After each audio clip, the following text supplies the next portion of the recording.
বন্ধু আসসালামু আলাইকুম, কেমন আছেন আপনারা? আশা করি আল্লাহর মতো ভালো আছেন। যদি চ্যানেলটি ভালো লাগে অবশ্যই চ্যানেলটি সাবস্ক্রাইব করুন, পাশে থাকবেন প্রতিদিনের মতো। আজকে স্মার্ট একটি তাজা গোলাপ আপনাদের মাঝে হাজির করেছি। আসসালামু আলাইকুম আপু। ওয়ালাইকুম আসসালাম। ভালো আছেন? হ্যাঁ ভাই, ভালো আছি। বাহ, আজ আপনাকে তো পুরীর মতো লাগতেছে। ভাই, পরি যদি হইতাম তাহলে তো আকাশেই উঠতাম। তাই না? মনে আপু চায়, ইচ্ছা করে যে আকাশে যদি উড়ে, পিছনে ডানা থাকতো আকাশে উড়াল দিয়ে যাইতাম গা। আকাশে উড়ে যেতেন না? আপুর তো বিয়ে শাদী হয়েছিল নাকি? হ্যাঁ, বিয়ে হয়েছে, আমার একটা মেয়ে আছে। একটা মেয়ে আছে না? হুম। স্বামী তো জানি যে আপনার নাই। না, স্বামী নাই, আজকে 3 বছর। 3 বছর? এই 3টা বছর ধরে এই সোনার যৌবন আটকে রাখছেন।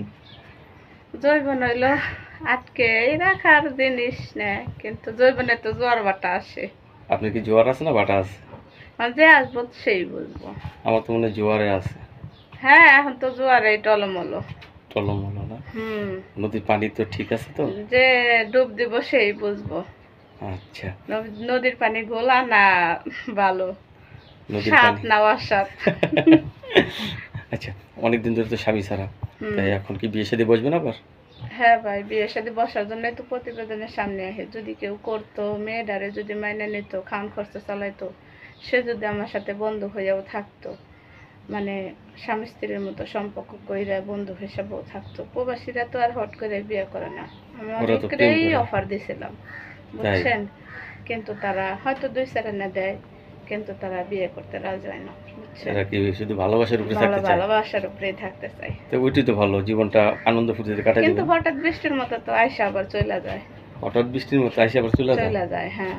তাহলে অনেক দিন ধরে কষ্টে আছেন। হ্যাঁ, অনেকদিন ধরে একা আছি মেয়েটারে নিয়ে। মা একটা আছে, মেয়ে আছে একটু আপনার না? অসুস্থ। হ্যাঁ, আর ছেলে? মেয়েটারে নিয়ে ঢাকায় থাকি, বাসা বাড়ি কাজ করি। বাসা বেঁধে কাজ করেন, ঢাকায় থাকেন? আর ছেলে সন্তান হবেন না তো? বিয়ে হইলে হইব, বিয়ে ছাড়া কি হয় এখন। সবকিছু ঠিকঠাক আছে তো? হ্যাঁ, সবই ঠিক আছে। এখন শুধু ভালো একটা শক্তিশালী পুরুষ চাই। ভালো একটা স্বামী চাই। তার বউ যদি থাকে, তার বউর কাছে যদি কোনো সুখ শান্তি না পায়, আমি ওরকম একটা স্বামী চাই যে আমি আর সে জেনে মিলা যাই।